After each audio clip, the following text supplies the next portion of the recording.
Thank you for watching this video. Now, you remember that I have said earlier in my earlier video that Eddy Alexandre attorney actually filed a letter motion to the court, to the federal court in New York, asking the court to reconsider his bail conditions. Now, let me remind you that his bail certainly, and let me just explain this so you guys understand. When Eddy Alexandre was arrested, pretrial services conducted an interview with him. And that interview, they asked him about his family, they asked him about his children, they asked him about his work, they asked him about how much money he has, they asked him about cryptocurrency. But Eddy Alexandre refused to give pretrial services any information about any account of cryptocurrency that he has. So whatever information that they had at the time, they used that information to set up bail. Now, the judge who heard the case is a gentleman, is a woman by the name of Judge Parker. Now, Judge Parker set up his bail at $3 million, secured by 5 people, 2 houses and a car. So this was before Eddy Alexandre hired private counsel. So he went and hired a very good attorney. And the attorney filed a letter in court, which I spoke on my prior video. If you watch part 6, you would see what I said in there. Now, this is part 7. So earlier tonight, this afternoon, the prosecutor's office filed the response to the letter that he filed requesting that this condition of the bail be changed. Now, I do have a copy of the letter with me. Now, remember what I said before, right? Remember in my prior video, I said once the court set bail, the only reason why the court would actually reconsider the decision if there are information that the court did not know or the court didn't consider, which are part of the consideration, and the court didn't consider that. So in the response to Eddy attorney's motion, the government basically argued the same thing. The government argued that Mr. Alexandre is a flight risk. And their position is that, number one, he's not a US citizen, he is a Haitian national. Number two, Mr. Alexandre said he's got about $114 million available to him. Now, the government to this day has been able to locate $61 million, according to the government, according to the letter. And that $61 million has been frozen. There's about 50 somewhat million dollars that is, I'm sorry, $40 million that is missing, that the government believes that Alexandre must have a cryptocurrency somewhere that he's using that money. So because he has access to that money, the government said he could flip. Now, the other thing that the government said that the Alexandre refused to give them information about cryptocurrency and wasn't very honest and forthcoming about his asset. So that is the reason why they asked the judge to remand him to prison, basically to keep him in prison. But the judge decided that it was best to give him a high bail, which is $3 million.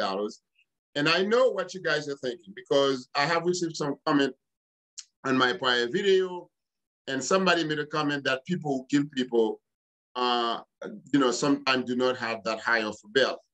And this is kind of a moment for education, okay? That is true, because I've had some people that have killed people, that their bail is usually sometimes less. But remember that sometimes a lot of people accused of killing people do not get bail. They actually, you get arrested, you stay in prison or in jail until the case goes to trial.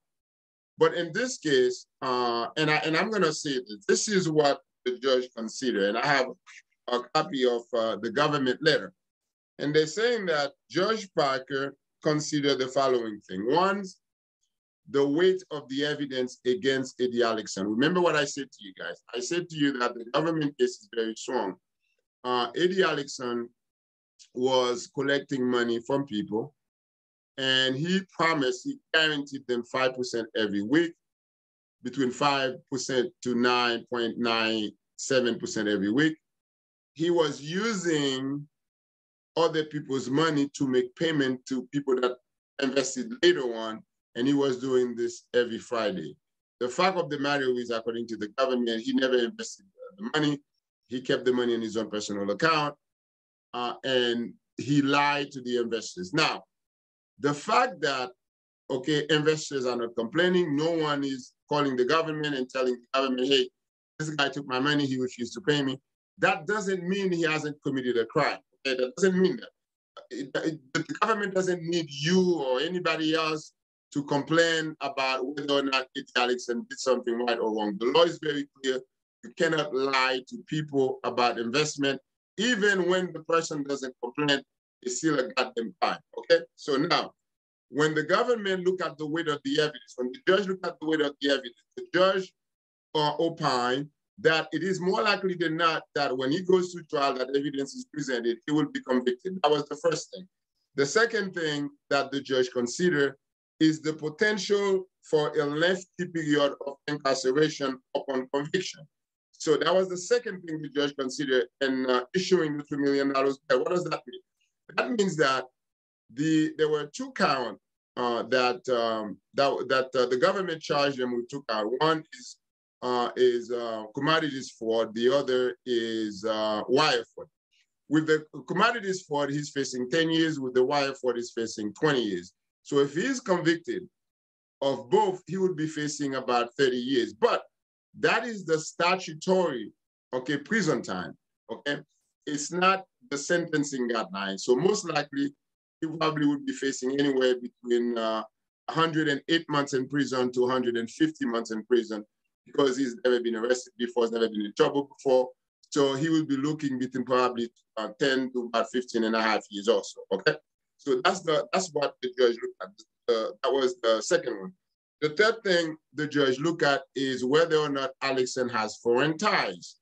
What does that mean? That means that Alexandre is not a U.S. citizen. He wasn't born here. He doesn't have a U.S. passport. Certainly, he has foreign ties, namely Haiti. Is that a big deal? Well, for the court, it is. I mean, you know, you go to Haiti, the U.S. government wants you to just go down there and get you and bring you back. But that's one of the things that the judge considered before issuing the $2 million bail. Okay. The fourth thing that the judge considered is that Alexandre would be subject to removal from conviction. Now that part is very important because Alexandre is not a U.S. citizen. Any person who's convicted of a crime in the United States who's not a U.S. citizen is subject to removal.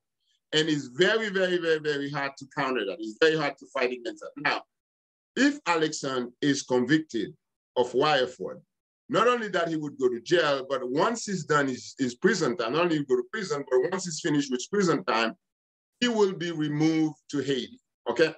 Now, here's what the court is thinking. The court is thinking, look, we have evidence, strong evidence that could convict this guy. And he's looking at substantial amount of time in prison. And after that, we're going to kick him out of the country. We're going to send him back to Haiti. But why don't you just go to Haiti now? He might just say, hey, the hell for it, I'm going to Haiti. I don't want to send trial, I'm leaving. So that was the third thing, right? Now, that was the fourth thing. Now, the fifth thing that the court said is Alexandre's use of fake documents. Now, the prosecutor put that in their letter to the judge, but Alexandre has not been accused of forgery of using fake documents. So if the government is saying that Alexandre used fake document, it seemed to suggest to me that in the investigation, they must have found some documents that purported to be official that is actually fake in nature. So I don't know that. We will have to wait and see whether or not that's really what happened. Now, the sixth thing they're talking about is Alexandre's alleged participation in a fraudulent scheme involving widespread deception. What does it mean, widespread deception? That means that Alexandre was lying to everybody, you know, from his children to his grandmother to his people in church. Everybody was getting a good dose of lying. So he was lying to everyone. That's one of the things the judge considered. The last thing the judge considered is the fact that Alexandre fraud involved unaccounted Bitcoin. In other words, you know, Bitcoin is not regulated by any government. You don't need a particular ID to open a Bitcoin account. If I want to open a Bitcoin account, I can open a Bitcoin account. And there's no way really to find out who's the owner of the Bitcoin account.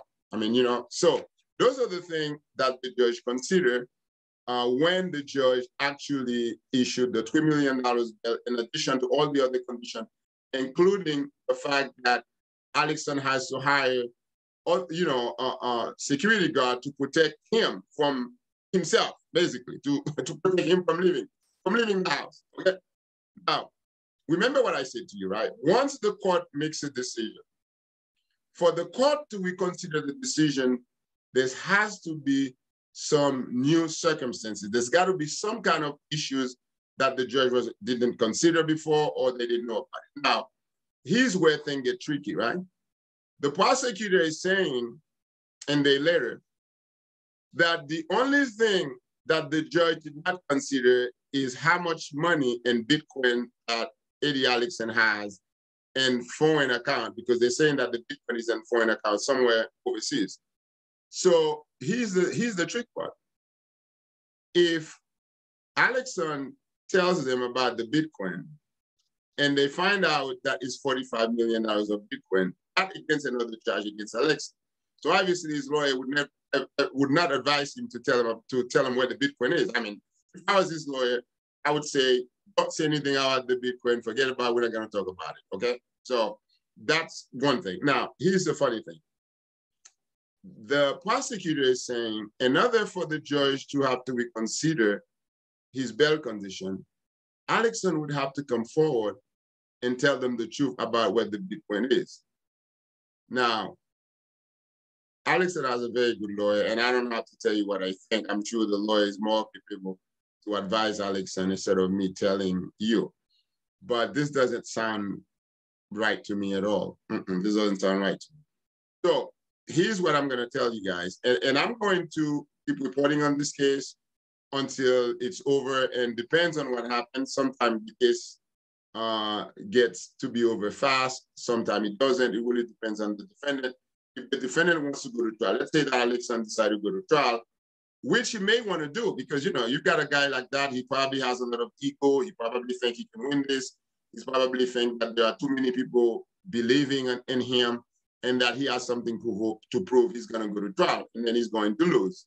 So if he does that, this case is probably going to last a good 3 years to 4 years. And suddenly all the people who invested, some of them may get their money back. They probably will not see that money for another maybe 5 to 7 years. I mean, that's probably how long it would take for people to get their money back, okay?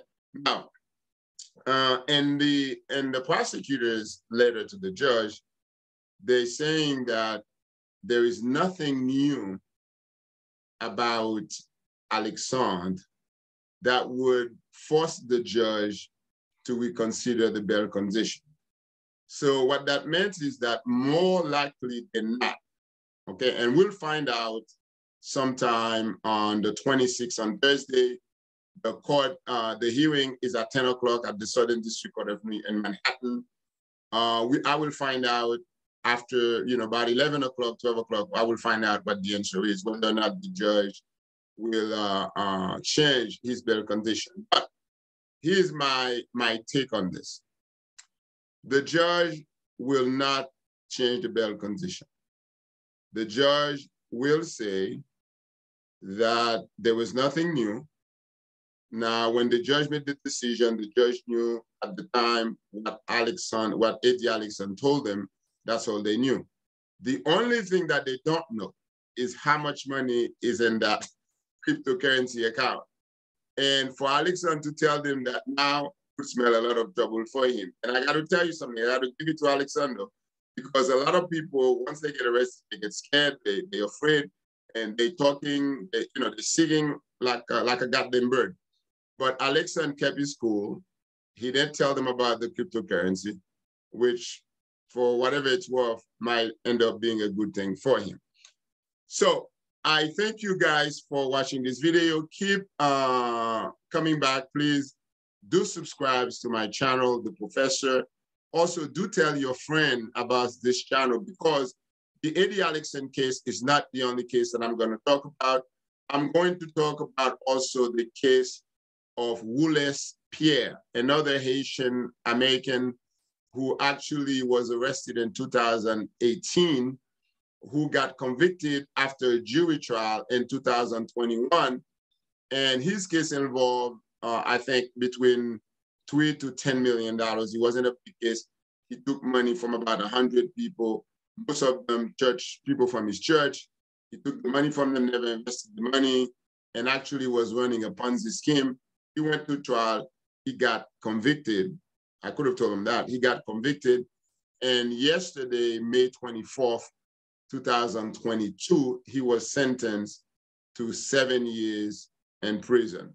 Now, I guarantee you, if he had taken a plea of guilty when he was arrested in 2018, by now this case would have been over. He would have gone to prison, come back, usually 18 months, between 18 months to 3 years, if he takes a plea, but he didn't do that. So now he's facing 7 years.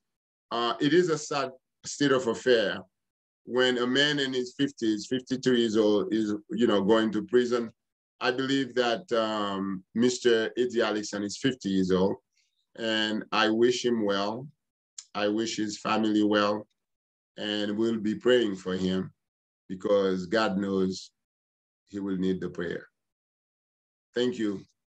Come back for more.